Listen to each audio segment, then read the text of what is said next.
precipitating MS to begin with, it reduces quality of life. It's not a good thing. It may have effects on the cardiovascular system or something else, but that's my view of it. I don't know if the other experts have a different view.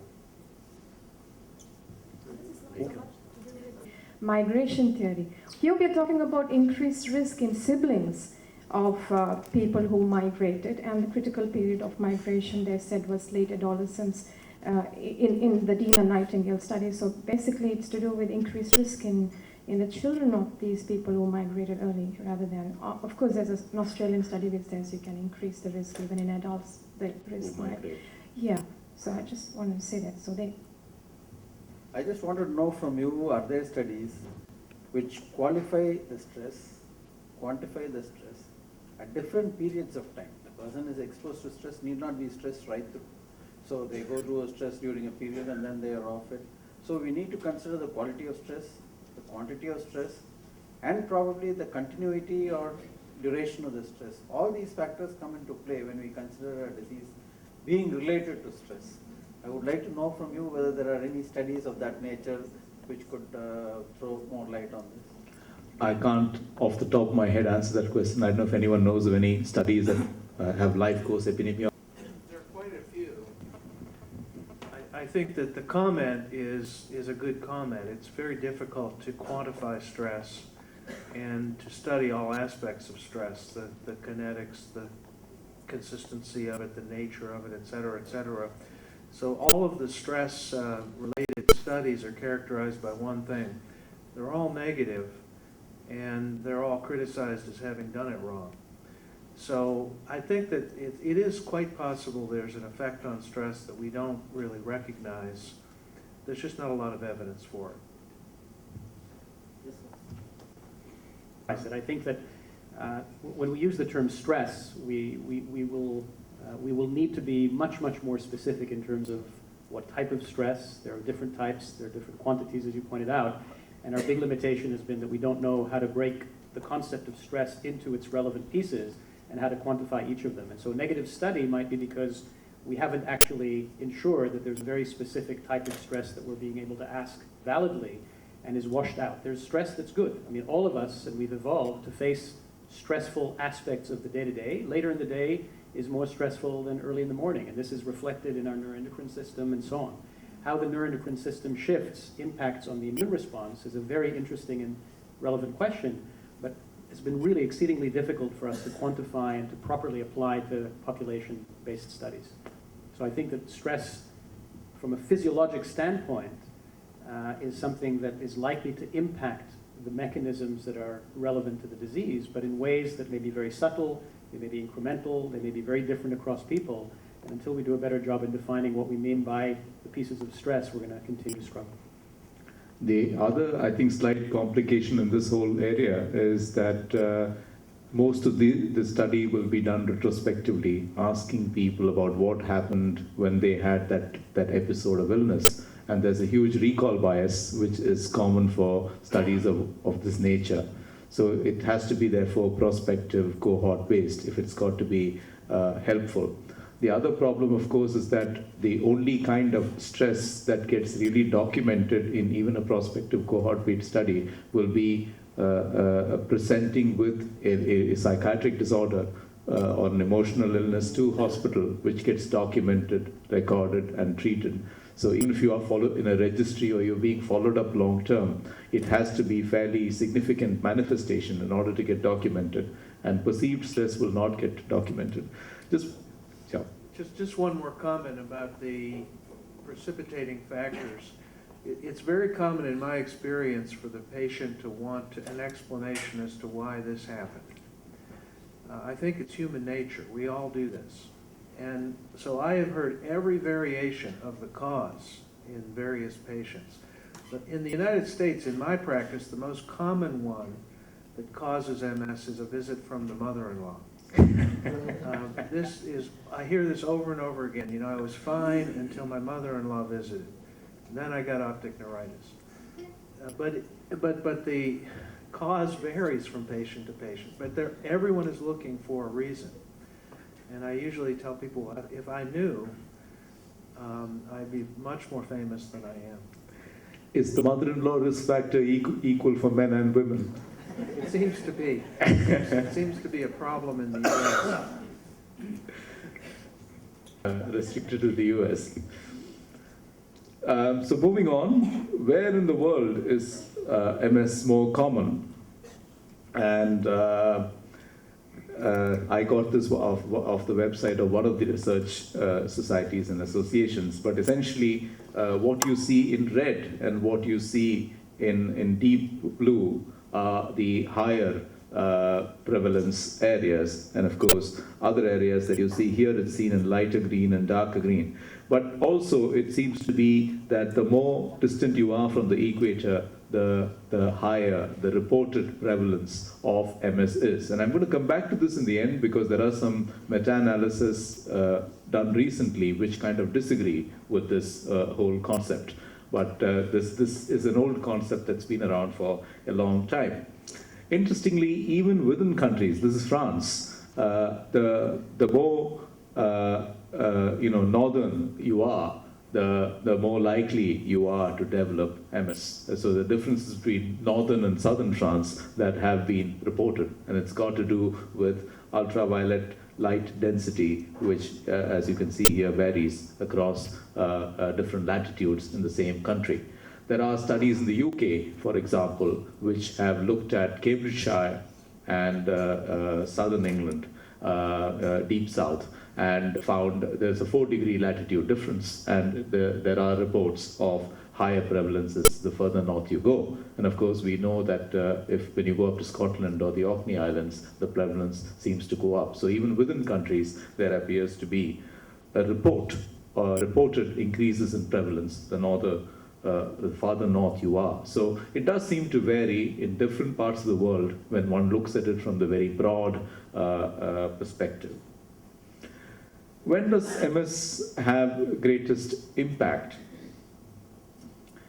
It's an illness that primarily affects adults, typically between 20 and 40. It's more common in women than in men. The cause is difficult to predict, but it can either lie dormant or it might progress steadily. Several subtypes have been described, which are important for both prognosis and therapeutics. Patients with the progressive subtypes have a more rapid decline in function, and this is particularly true of people with the primary progressive subtype of MS. And very often in 6 or 7 years, they may need a standing frame or a wheelchair, this particular group of patients. On the other hand, if it's relapsing and remitting, then the duration is much longer. And of course, cognitive impairment is a complicating factor, and we'll talk about this a bit more tomorrow.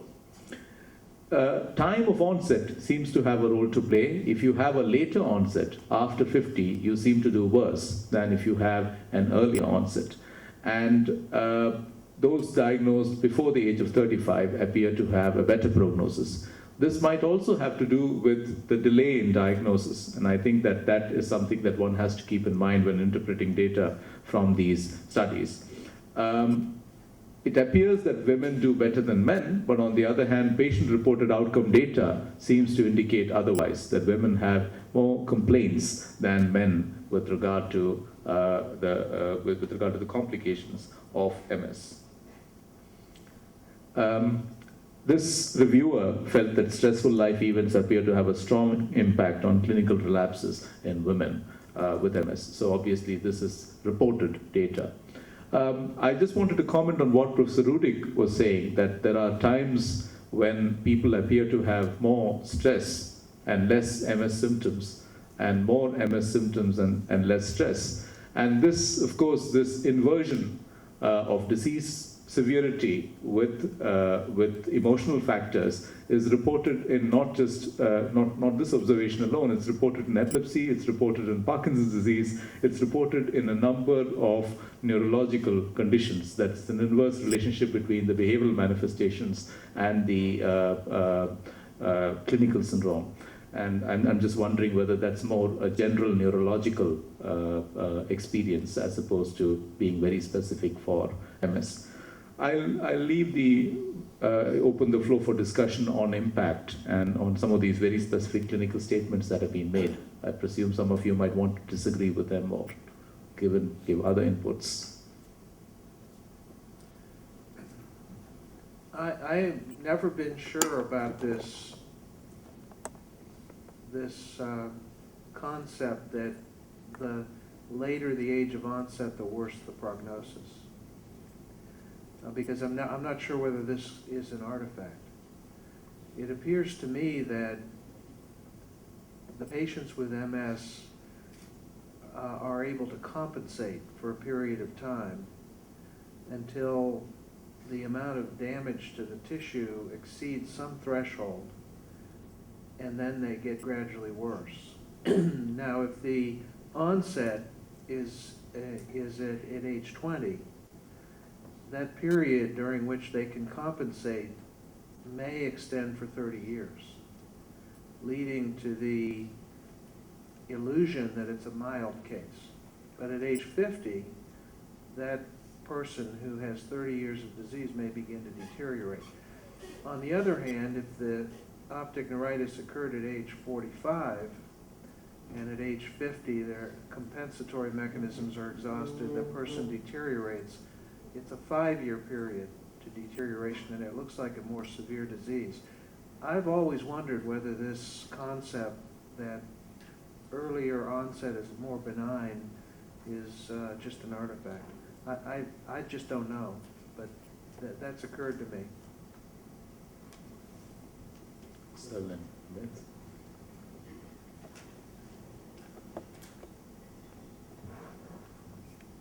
Probably Amit would mention about the Canadian pediatric cohort.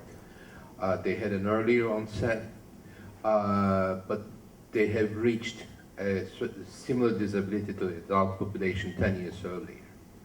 So I agree with Rick. I'm not sure whether age is really a better prognostic or a worse as well.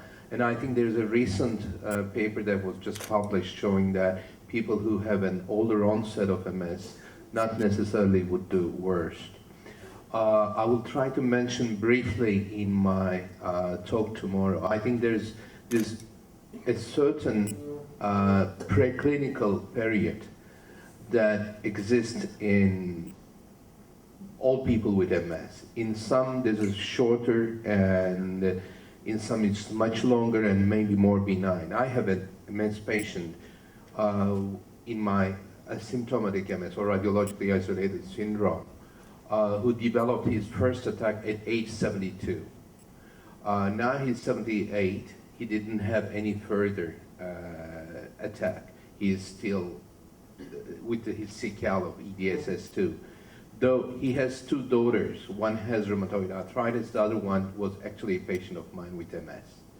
So there are different factors, the familial factor, the age factor, and autoimmunity, and there are things that we don't know yet. So age, I don't think, is an independent factor which we can relate to the disability. Right. So I was going to mention the same pediatric comment that was just noted, but I'll add another dimension. So I think while we struggle with how much is subclinical, and I think the age observation indeed may be at least in large part an artifact of that, another thing to consider is we've spent a lot of time talking about some of the gene-environment interactions that may be related to the immune-mediated aspects, the inflammatory aspects of the disease, but there's a whole neurobiology to the disease, and some we'll be hearing a little later from Dr. Mahad. But in that context, I think we need to recognize that some of the heterogeneity in the MS spectrum may be on the basis not so much of the inflammatory aspects, but on the neurobiological responses to these inflammatory aspects, which picks up on Rick's comment. An example, for instance, is that CNTF is a known growth factor, which is very relevant during neural development and probably in response to injury. There's the natural experiment of some humans in the general population being knockouts for CNTF, 2 alleles that are associated with a much lesser expression. Now, this is not a scenario that is a risk condition for MS. So people who have this double allele and have less CNTF production do not have a higher risk of developing MS. But if they do have MS, so amongst people who have MS, those who are essentially knockouts for this gene have a more rapid course, have a more progressive course, recover less well. And so here's an example of the neurobiology of the disease and how it's impacted by multiple gene-environment interactions over time that may contribute importantly also to some of the heterogeneity that we see in the spectrum. Is there a component of anticipation that when MS runs in families, it presents earlier in succeeding generations? Is that something that you observe?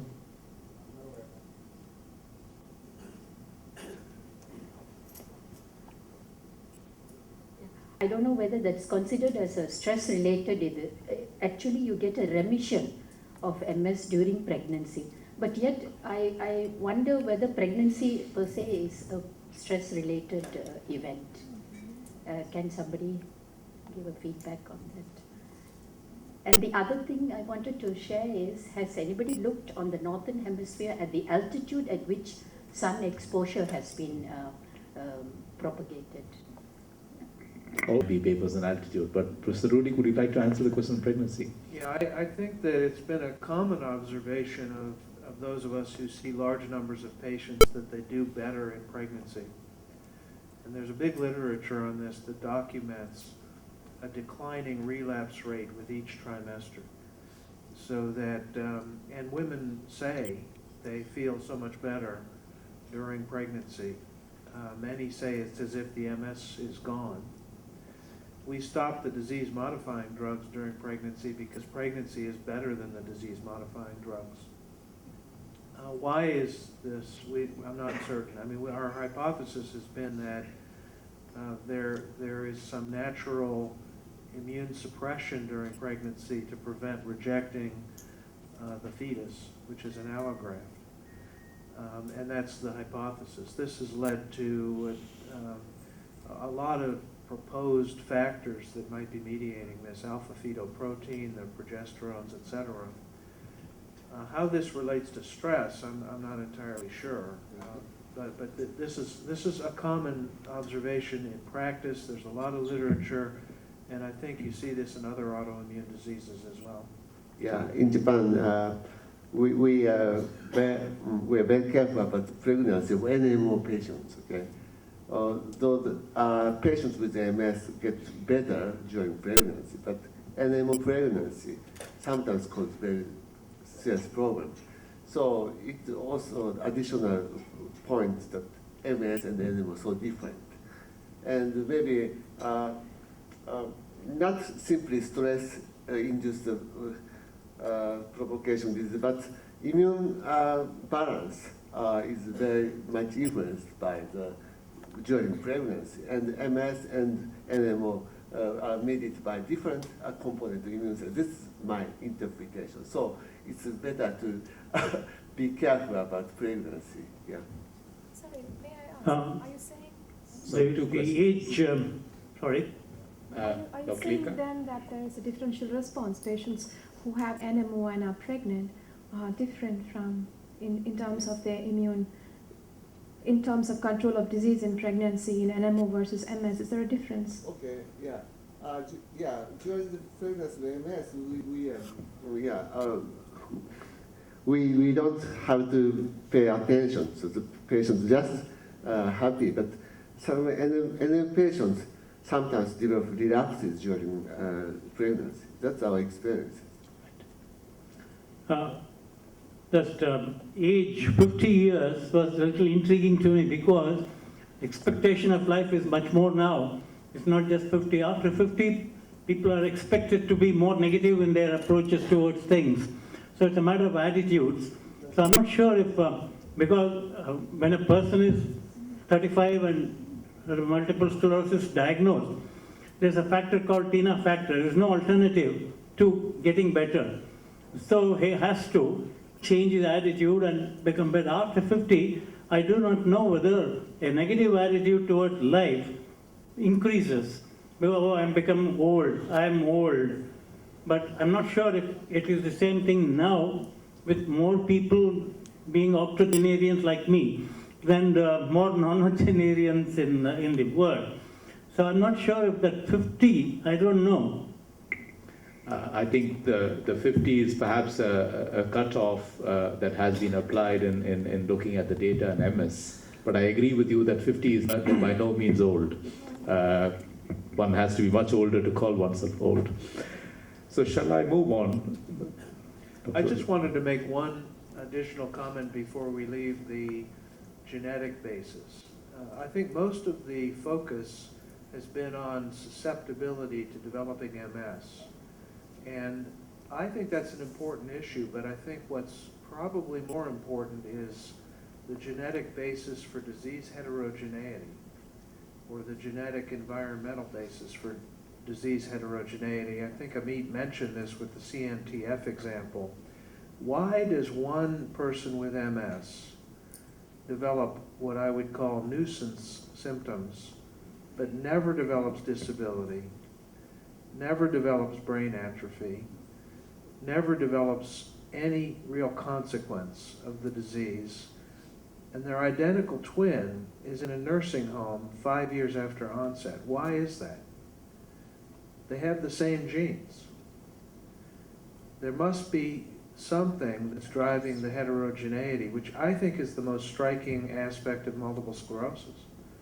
I don't think it matters as much whether you get MS as how severe your MS is. And all the attention is really thus far focused on susceptibility to the diagnosis. Now, when you take the GWAS data, there are, I believe, as many as 100 genes that have been clearly associated with MS, 50 for sure, probably as many as 100. And you break the patients into very severe and very mild and look at these genes, they don't distinguish. Same susceptibility genes in patients who are in a nursing home or perfectly fine.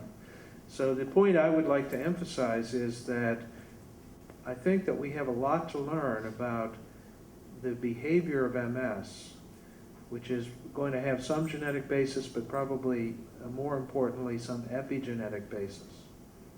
And that's, I think, the takeaway point. We're not going to understand MS by sequencing the entire genome in individuals, I don't believe. I think there's going to be something driving the heterogeneity, which I think is the most important thing to the patients. If we were able to assure a patient at the diagnosis that they would live their life in a reasonably normal fashion, that they would be able to enjoy the family, go with their daughter to the wedding, they would be independent, and they would eventually pass away from something other than MS, I think the patients would pay no attention to the disease. What bothers them is the possibility that they're going to be in a wheelchair and they're going to be dependent. And we don't really have any understanding of why. We can't predict that, and we certainly don't have a mechanistic understanding of why it's so different. India. I think we'll talk about that as we go along. There is a lot of talk about whether the prevalence of MS is increasing. And I think that while the jury is still out, there's this interesting paper in neurology from Manitoba by Dr. Murray, who actually we were hoping would be here. Essentially, she comments that the prevalence of in Manitoba is among the highest in the world, and the age-adjusted prevalence has increased from 32.6 per 100,000 in 1984 to 226.7 in 2006 in the cohort of people that they've been following. But she points out that when you take that combined with a very little change in the incidence, which is the number of new cases of MS per group of population per year, that this may just be a survival effect. In other words, there are a lot more people with MS living for longer and longer, and as a consequence, the total burden of the disease is increasing, but it may not reflect a true increase. But of course, this is one view. There are obviously contrary views that the prevalence is actually increasing as a factor of time. I will come to that also in a meta-analysis that comes a little later. So then the question, of course, which is I think quite central to this meeting, is why is the prevalence of MS different in different parts of the world? And this is the old view, the review of the epidemiology in the 1980s, that there are three zones. There is a high frequency area, which is in Europe, 65 degrees and 45 degrees north latitude, southern Canada and northern United States, New Zealand and southern Australia. And then there are medium frequency areas, which include southern Europe, southern United States, and most of Australia, which is 5 to 25 per 100,000. And there are known areas of Asia and Africa are all low, with prevalence rates under 5 per 100,000 population. Now, while in general, perhaps a lot of this data holds good, we do know that there are isolated populations where this is not true. So we know, for example, that the Parsis in India appear to have a higher prevalence, which is more akin to perhaps southern Europe, 25 or 26 per 100,000. We do know that there are pockets in Sardinia, for example, or Sicily, where people seem to have a higher prevalence than in the other populations of that region. So there are individual variations of prevalence across the world.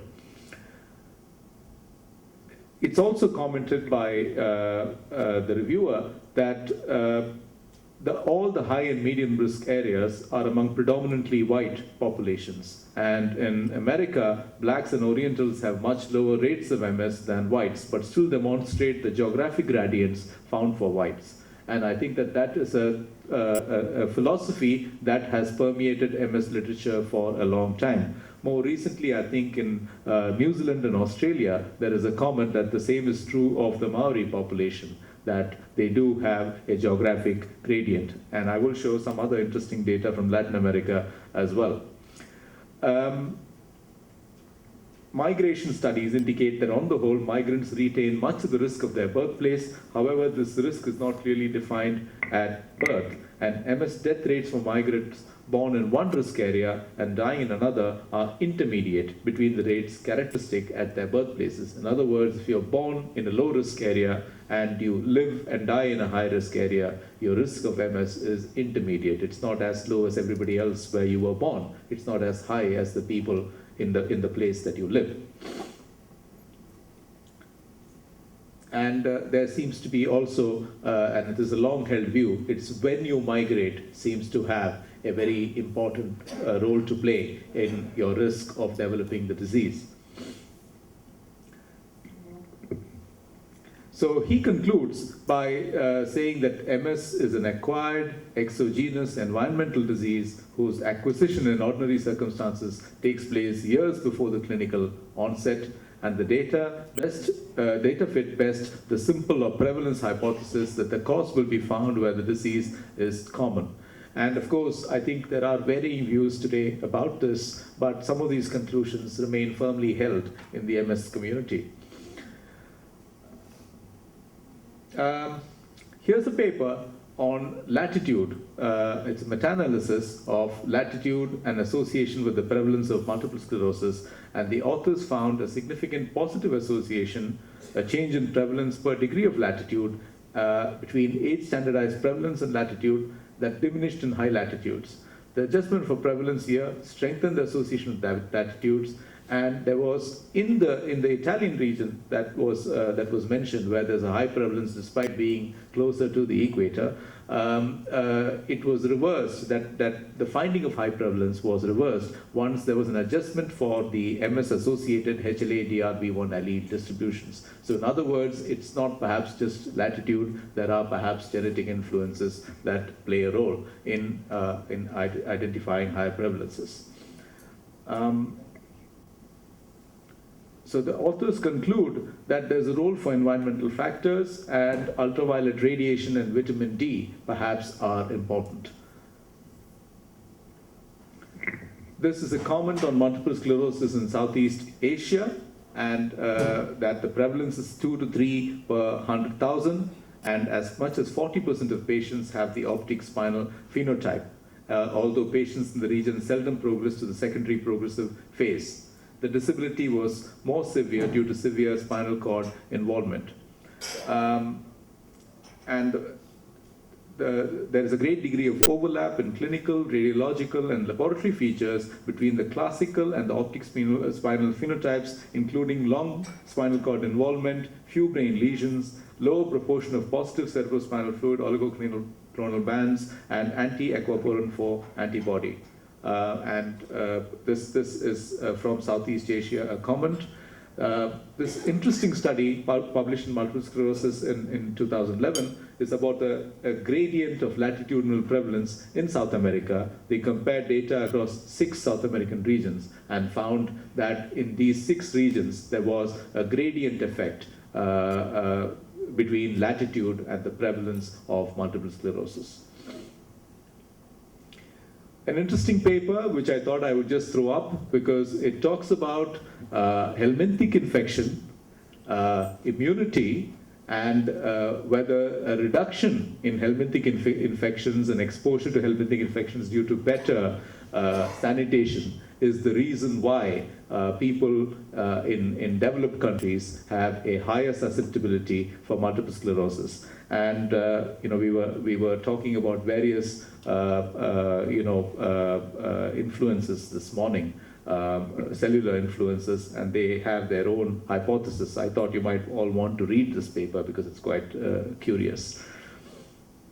So there are, therefore, a number of associations between environment, genes, and the development of MS that have been reported in the literature, and I will not dwell upon these for the moment. I'll just go finally to this interesting meta-analysis in Lancet Neurology. And what they point out is that while the prevalence surveys show a weak latitudinal effect in Western Europe and North America, this disappears completely when prevalence is replaced by incidence. And they further point out that there are isolated pockets where this data does not hold good. But on the other hand, in the southern hemisphere, New Zealand and Australia, the data does appear to stand up. And the latitudinal effect is demonstrated despite despite replacing prevalence with incidence. They point out that the gradients remain both with the Black Americans population and with the Maori population.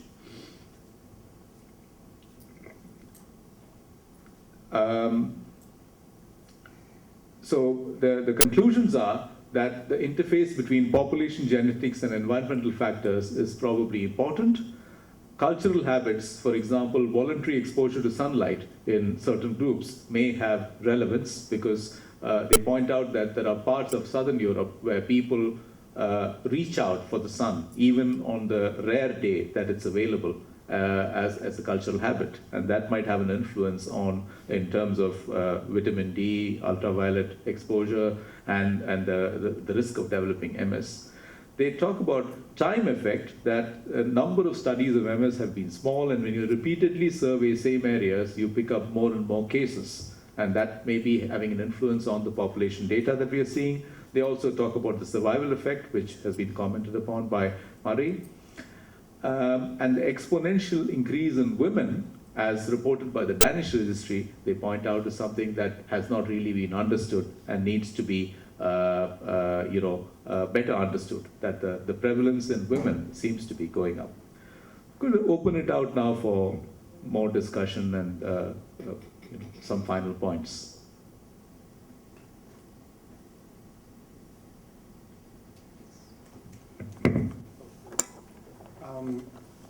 The helminthic infections and reduction of risk of MS is, I think, fascinating. Do you know, in that study, did they control for treatment of the helminths?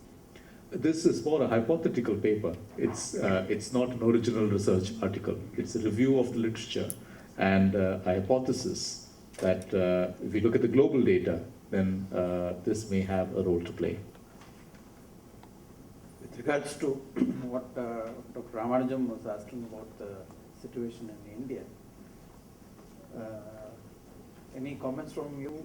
You wanted to say that you're going to mention about that? No, I was going to say that it's going to be the subject of Dr. Lekhar's talk in the next session, so I was not going to intrude. Okay. Certainly the incidence certainly has been observed to be more. And the point is, we were not having MRI studies earlier. And we do not have an MS registry as such. But if one were to go by one institutional data, for example, at the Institute of Neurology in Chennai, where we would see 2 cases identified as MS based on clinical presentations, say 25 years ago. In the same setup, we now get at least 8 times more number of cases. Minimum, I'm talking of minimum, 8 times more. We roughly have 16 to 20 patients per year proved by MRI. Of course, some of them, maybe over a period of time, we'll have to establish that it is MRI. There is a problem with regards to opticospinal MS and MS per se, which is another point which I wanted to bring out, because when Professor Rudik asked the question about recurrent myelopathies and whether they are NMOs or whether they can be categorized into OSMS, I think that is where I wanted to suggest that Lekha could throw more light on it, because she has a number of cases on that. So again, you pointed out the study by Tan and Chong from Malaysia, where initially he mentioned that this probably is an opticospinal MS, which is similar, could be considered as MS of the West in terms of the occurrence incidence, and not taking it separately as NMO. So if that is to be considered as MS, where there's still a debate going on, then probably we would have roughly almost the same frequency as we see in the West. There's so many things to comment on. So briefly, in regard to prevalence of MS, even before we did our own study, in South Africa, in the transnatal province somewhere, a few years ago, there was this interesting study which looked at the prevalence of MS among Africans, among Indians, who constitute quite a lot of people there, and also white Europeans. And they found that though the native Africans had a prevalence of less than 2%, the Indians who lived there had a prevalence of around 8 per 100,000, and of course the Europeans had a much higher prevalence. That gives us an indication of the prevalence. We are all biased by Kurt's case of less than 1 per 100,000. We have, of course, as part of this talk, but we have an ICMR-funded project. In the first 1 year itself, we found the crudest prevalence is definitely more than 4 per 100,000. We still have 2 years of survey to go, and a lot more epidemiological techniques to use to catch up on the missed cases, and I'm sure our prevalence would go much closer to 10 per 100,000. I'm quite sure of that.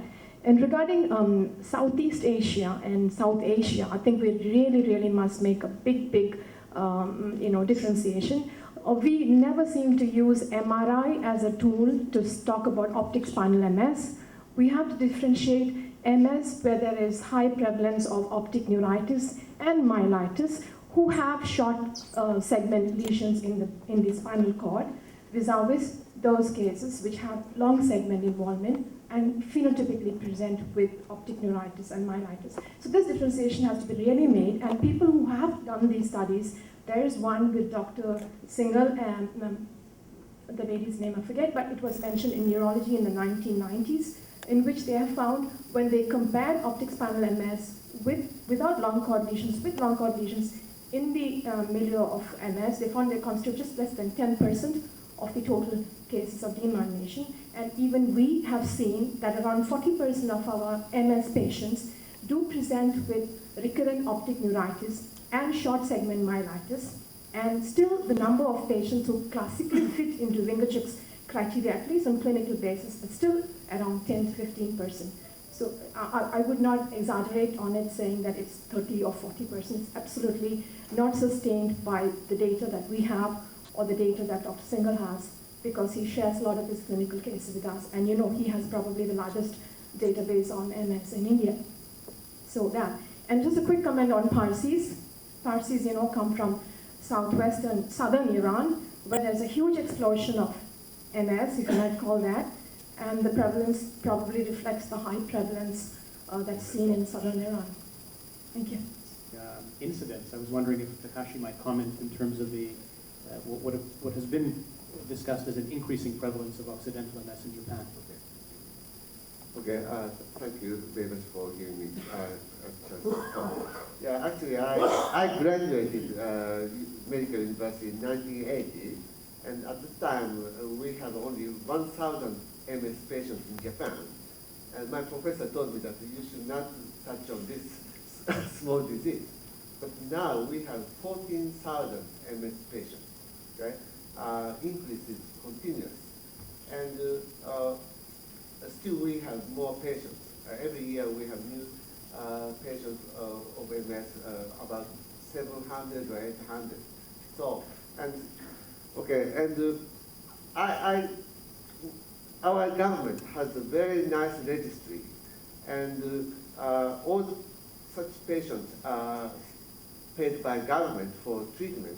So we have good data. And among the many interactive diseases, only MS and inflammatory bowel diseases are increasing so dramatically.